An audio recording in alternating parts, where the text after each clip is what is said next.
All right, let's see what we've done to it now to work on enemy movement. First of all, we've added two actors. We've added an actor called left wall on the left, and we've added an actor called right wall on the right. And they don't have any coding in them for right now. Maybe sooner or later I'll put a little something in them, but for right now they don't have any coding in them. But they're always going to be on the screen.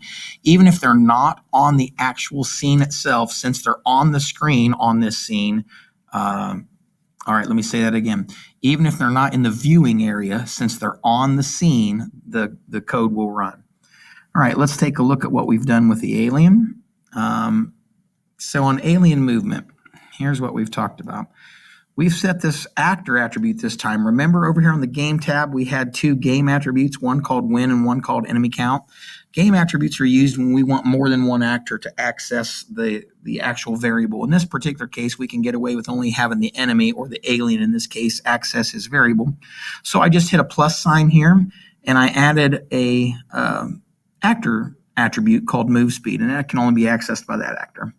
And I've set it equal to 1. And so let's take a look at what we've written here. We've said if that value is equal to 0, move downward.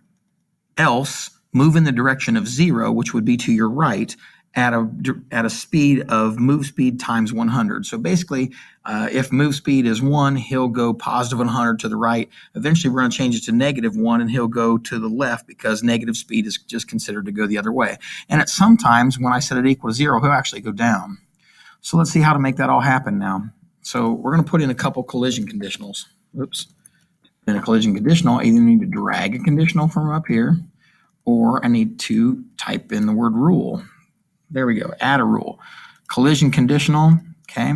When he overlaps with actor of type, we're going to start off with right wall. So when he comes over here and he hits right wall, what am I going to do? I'm going to set a timer. Oh, first of all, I am going to set a timer. But first of all, I'm going to change attribute. I'm going to change attribute, which is an enemy attribute, just an actor attribute, move speed. I'm going to change it to 0. First thing that'll happen. So it should make the alien start moving down the screen. Okay.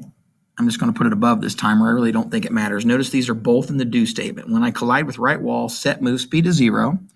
And then I'm just going to have a brief time after half of a second. I'm going to again change attribute. Try this again.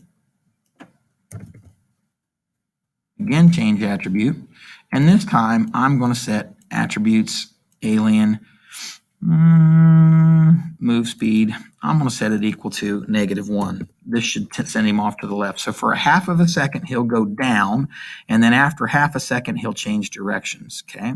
And this is enemy movement. Oops, let me go back and put that in. Enemy movement. Okay. So he hits the right wall. He goes down for a little bit because his move speed 0. After a half a second, he bounces back and goes the other way. So the last but not least, and this is when I collide with right wall, I'm just going to take and copy and paste this guy. And I'll show you this one more time by putting him in customs, just because that's one way to do it. I can drag this guy into my custom folder at the bottom of my Lego menu, and then I can drag it right back out, and it'll say enemy movement again.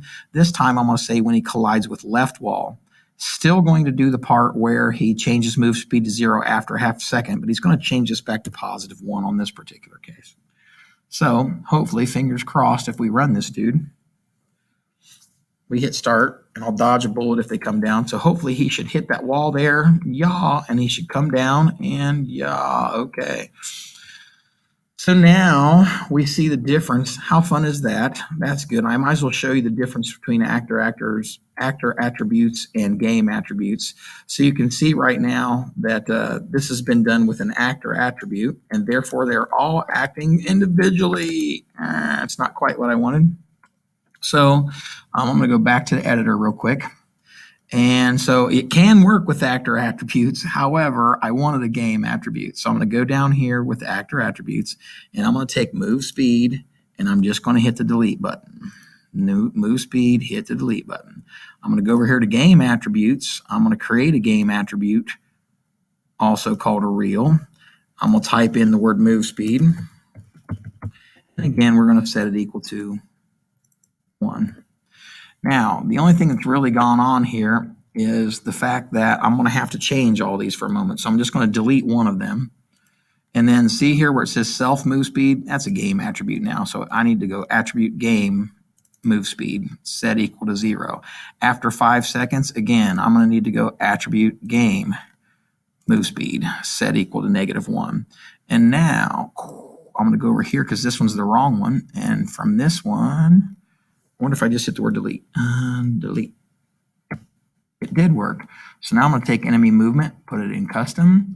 Now when I bring it back out, notice now that I hit right wall, this is going to be a left wall one, and it's now got game move speed and game move speed. So now all I got to do is change this to +1, and we'll run it again, and hopefully you'll notice the difference. Fingers crossed.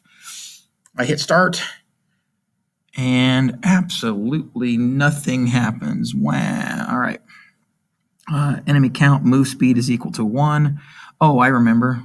Sorry, I need to go to alien movement, and you see where I have this self move speed in here still, attributes game move speed here, and this one attributes game move speed here. Get rid of the invalid path. All right, sorry. So I'd forgotten I'd put game move speeds also in this other one too that just says move him down, and this says move him to the right if it's game move speeds positive and left. So now we should work. So hopefully you'll see now is they'll act as a unit. He'll hit, he'll go down, they'll act as a unit. And that's the difference between using an actor attribute for this and using a game attribute for this. Probably more than I intended, but I guess a reasonable side lesson. Thanks.